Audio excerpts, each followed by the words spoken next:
Wanita yang baru saja melarikan diri dari pernikahan mengemudikan mobil sendirian menuju pedesaan untuk menenangkan diri. Namun, mobilnya mogok di tengah jalan. Melihat posisi yang ditunjukkan oleh navigasi adalah Jia Lochuan. Dia tiba-tiba teringat pada Li Yan yang pernah ditemuinya. Kebetulan, rumah keluarganya ada di sini. Jadi, dia mencoba menghubungi Li Yan. Namun, dia tidak tahu bahwa saat ini Li Yan sedang mengadakan pernikahan. Namun, keluarga pengantin wanita tiba-tiba berubah pikiran. Mereka meminta tambahan 300.000 sebagai mahar. Jika tidak ditambahkan, mereka tidak akan membiarkannya turun, yang membuatnya sangat kesal. Jika kamu tidak menambahkan 200.000 mahar hari ini, jangan harap putriku akan turun. Saya masih menunggu untuk menikahkan putra saya. Apakah kamu akan menambah atau tidak? Saudara Yan, yang diinginkan ibuku hanyalah sikapmu. Saat perjodohan, kamu tidak mengatakan hal ini, dan dia sebenarnya mampu mengeluarkan uang tersebut. Lagi pula, dia adalah bagian dari grup Li. Dia adalah pewaris sah yang akan datang, Xiao Feifan, yang sedang menonton drama. Jika bukan karena kakek yang mendesaknya untuk mewarisi harta, dan memaksanya untuk segera menikah, dia juga tidak akan sembarangan mencari wanita untuk menghadapi pernikahan ini. Saat dia sedang gelisah, tiba-tiba ponselnya berbunyi. Ternyata itu adalah Qin Yue yang menelepon. Li tertegun sejenak. Jika tidak karena melihat Qin Yue di media sosial, yang memposting foto gaun pengantin membuatnya putus asa. Dia juga tidak akan berkompromi dengan kakeknya untuk setuju menikah. Karena pada pandangan pertamanya melihat Qin Yue, dia langsung jatuh cinta padanya. Hari itu dia sebenarnya pergi untuk bertemu teman dokter. Xiao Feifan menonton drama. Namun, dia bertemu dengan Qin Yue yang datang untuk memeriksakan alergi kulit. Qin Yue salah mengira dia sebagai dokter. Dokter, saya sedang berbicara dengan Anda. Saya bukan dokter.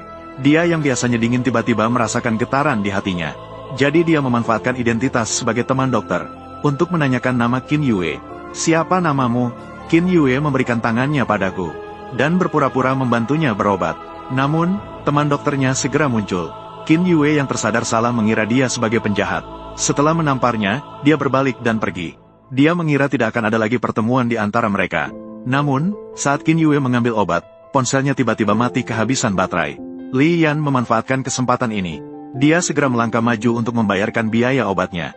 Sejak saat itu, jarak antara keduanya perlahan-lahan semakin dekat. Untuk mengembalikan biaya obat, Qin Yue dengan sukarela meminta nomor ponsel Li Yan.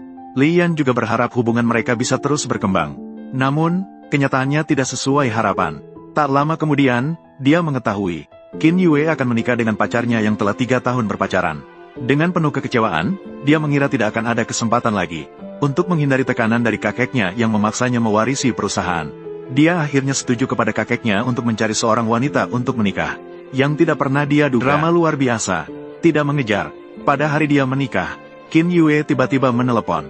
Dia bahkan tidak tahu bahwa Qin Yue pada hari sebelum pernikahannya secara tidak sengaja menemukan bahwa pacarnya yang telah berpacaran selama 3 tahun telah berpaling dan terlibat dalam hubungan yang rumit dengan asistennya. Dan pacarnya ingin menikahinya hanya untuk mengincar harta keluarga Qin. Qin Yue yang sangat marah tidak langsung membongkar mereka. Sebaliknya, dia memilih untuk melanjutkan pernikahan seperti biasa. Ternyata dia ingin mempermalukan pria brengsek itu di depan umum pada hari pernikahan. Berlututlah, itu akan terlihat lebih tulus. Berlututlah. Berlutut untuk istri tidak memalukan. Qin Yue, tunggu saja.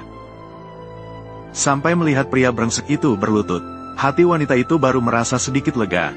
Segera setelah itu, pria brengsek itu mengeluarkan cincin, menanyakan apakah dia mau menikah dengannya.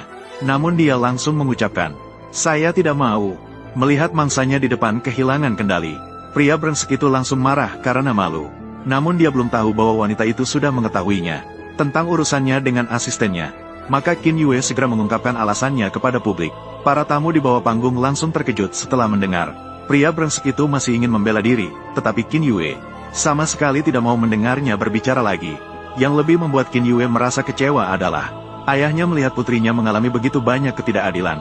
Tidak hanya tidak membantu putrinya memukuli pria brengsek itu, dia juga menyalahkan Qin Yue karena membuat keluarga Qin kehilangan muka. Ini membuat Qin Yue sangat kecewa mendengarnya. Dia pergi sendiri mengemudikan mobil untuk menenangkan pikiran. Namun tidak disangka, mobilnya mogok di tengah jalan. Ini tempat yang terpencil, tidak ada desa di depan dan tidak ada toko di belakang. Dia tiba-tiba teringat pada Li Yan. Jika ingin datang ke Jia Lochuan, hubungi saya kapan saja. Mungkin dia hanya bersikap sopan saja.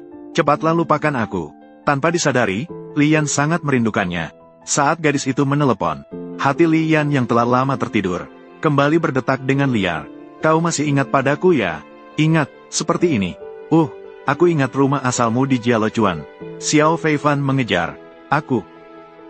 Bisakah kau minta teman dari kampung halamu untuk datang? Tolong bantu saya. Saya berjarak 5 km dari Jialochuan. Mobil mogok. Kirimkan lokasi spesifik padaku. Baik, terima kasih.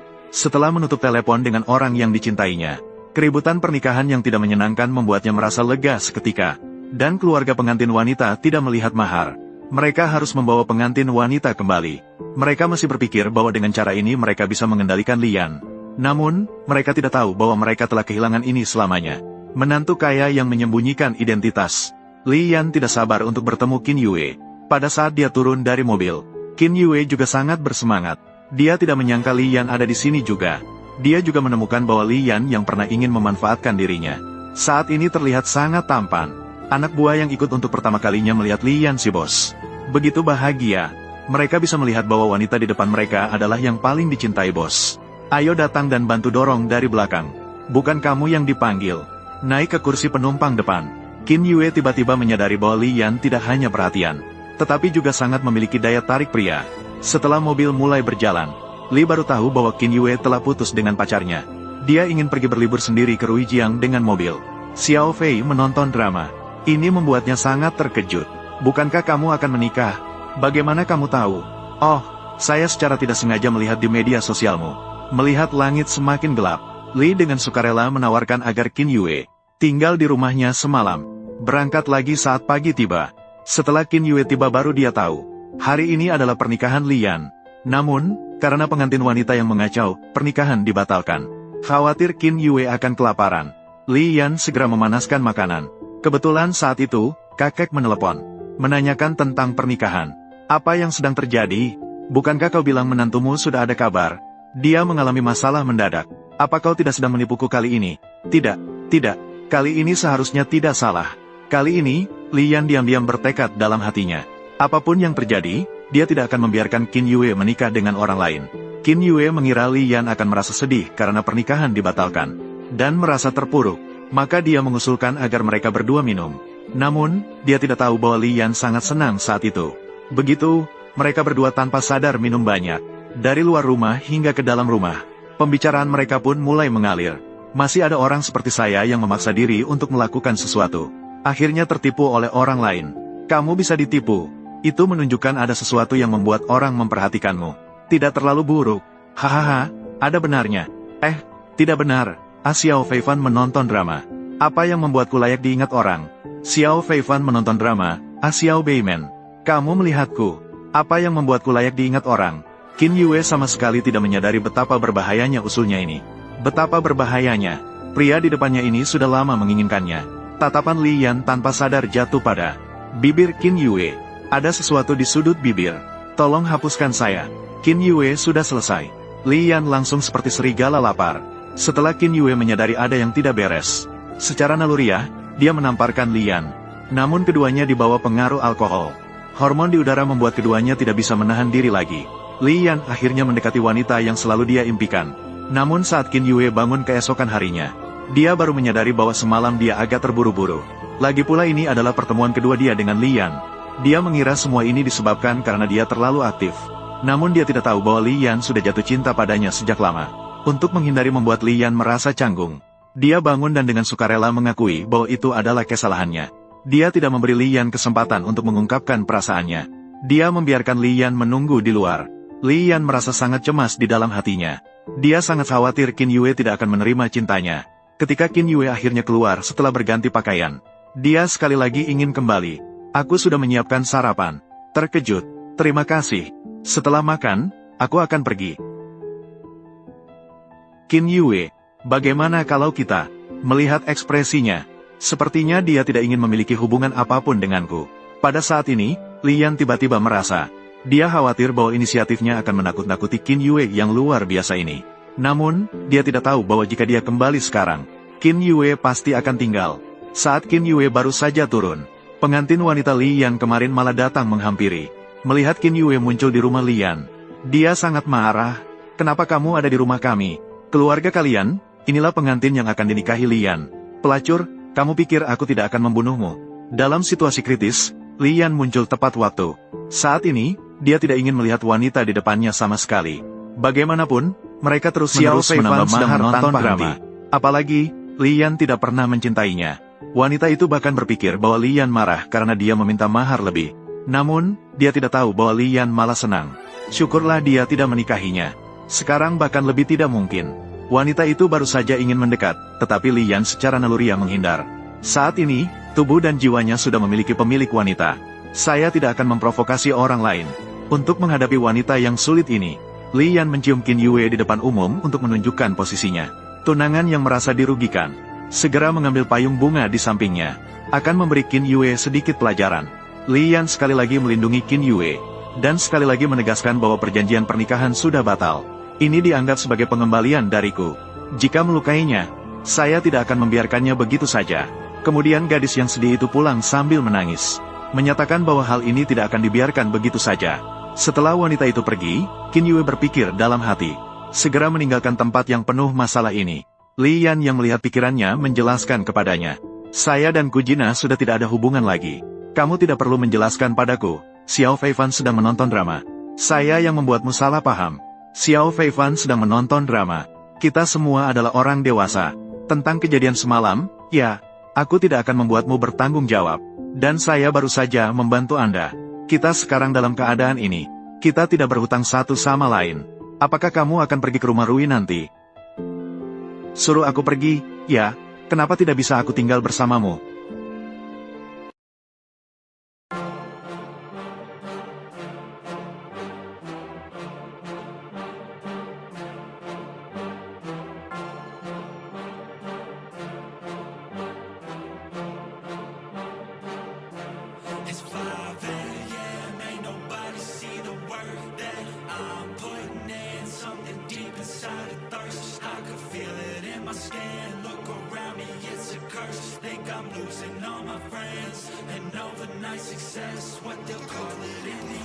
I got this hunger inside of me, violently scratching and clawing. The scars multiplying. I need something more in this life. It ain't finding me. Fuck it, I'm done being silent. You see, I need purpose. A reason to think that it's all fucking worth it. A reason to wake up and live in this circus. A reason to fight all my visceral urges. Growing up, never felt like I fit in. I still don't, but it's better when I get wins. On stage, looking out at my best friends. We gon' get real loud till the night ends. I get pissed that I still don't have a top 10. It's a fucking boys club at the top then. Like a frat kid haze just to get in. I ain't doing that shit, I don't pretend. Yeah, I wanna be the best. Always had drive that I had to beat the rest. Yeah, put me in the game when there's only seconds left. When the game's on the line, yeah, you see me at my best. I can feel it in my heart when it's beating at my chest. That's when I lock in, getting better every breath. That's when I'm all in, I can handle any threat. I ain't never second guess, I know I could be the best. Let me tell you what I know about life. Yeah, the more that you push and the more that you fight is the more that you learn. What you got deep inside is the more that you learn. And you find out your why. It wasn't ever that cool to be a tryhard, but all the cool kids didn't make it that far. It doesn't take education or take smarts. It takes fucking hard work and a full heart. They ain't see the work that I put in. They just see a rock star with a big grin. That's cool, I don't need recognition. I just wanna be free, that's a must win. Try me in a race, I'ma dust them. If the money hot and tell them I'ma bust in. I don't understand, hate all the fussing. Get a job, get a life, go do something. It's 5 a.m., ain't nobody see the work that I'm putting in. Something deep inside a thirst. I can feel it in my skin. Look around me, it's a curse. Think I'm losing all my friends. And overnight success, what they'll call it in the end.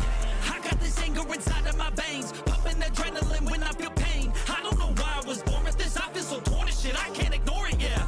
I wanna punch till my knuckles are bleeding. I want your best, so when I win, you're defeated. Go ahead, think that my kindness is weakness. I'll use that naiveness. I got a disease and it's choking and squeezing me. I cannot sleep till I get what I'm seeking. Need every dream in my mind be completed. I live for competing. It gives me a reason to live, a reason to get up again and again, a reason to wake up at 5 a.m. I need it to keep me from sinking. I swim if I didn't. I fear I would become an inch. I don't have a limit. If I want it, then I'll get it. Never quit it. I'ma win it. And in every single minute, hit it every single inning. Get it once again and again. And I'm living for the moment. If I want it, then I'll own it. I can feel it in my stomach, man. I really fucking want it, man. I do it cause I love it. I will always give 100. Never quit until I'm first place. Never been so thirsty. Living life without a purpose. I will be the worst. Yeah, ain't nobody see the work that I'm putting in. Something deep inside of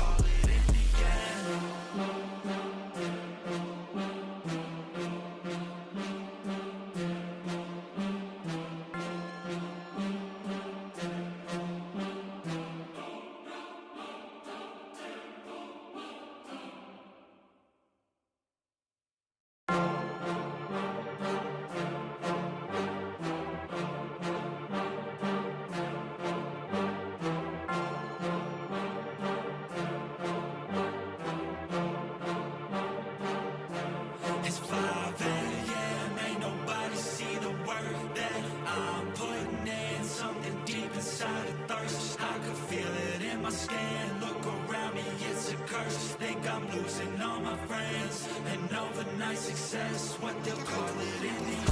I got this hunger inside of me, violently scratching and clawing. The scars multiplying, I need something more in this life. It ain't finding me, fuck it, I'm done being silent. You see, I need purpose, a reason to think that it's all fucking worth it. A reason to wake up and live in this circus. A reason to fight all my visceral urges. Growing up, never felt like I fit in. I still don't, but it's better when I get wins. On stage, looking out at my best friends. We gon' get real loud till the night ends. I get pissed that I still don't have a top 10. It's a fucking boys club at the top then. Like a frat kid haze just to get in. I ain't doing that shit, I don't pretend. Yeah, I wanna be the best. Always had drive that I had to beat the rest. Yeah, put me in the game when there's only seconds left. When the game's on the line, yeah, you see me at my best. I can feel it in my heart when it's beating at my chest. That's when I lock in, getting better every breath. That's when I'm all in, I can handle any threat. I ain't never second guess, I know I could be the best. Let me tell you what I know about life. Yeah, the more that you push and the more that you fight is the more that you learn. What you got deep inside is the more that you learn. And you find out why. It wasn't ever that cool to be a tryhard, but all the cool kids didn't make it that far. It doesn't take education, it takes smarts. It takes fucking hard work and a full heart. They ain't see the work that I put in. They just see a rock star with a big grin. That's cool, I don't need recognition. I just wanna be free, that's a must win. Try me in a race, I'ma dust them. If the money hot and tell them I'm a bustin'. I don't understand, hate all the fussing. Get a job, get a life, go do something. It's 5 a.m., ain't nobody see the work that I'm putting in. Something deep inside a thirst, I can feel it in my skin. Look around me, it's a curse. Think I'm losing all my friends. And overnight success, what they'll call it in the end. I got this anger inside of my veins, pumping adrenaline when I feel pain. I don't know why I was born with this, I feel so torn and shit, I can't ignore it, yeah. I wanna punch till my knuckles are bleeding. I want your best, so when I win, you're defeated. Go ahead, think that my kindness is weakness. I'll use that naiveness. I got a disease and it's choking, it's squeezing me. I cannot sleep till I get what I'm seeking. Need every dream in my mind be completed. I live for competing, it gives me a reason to live.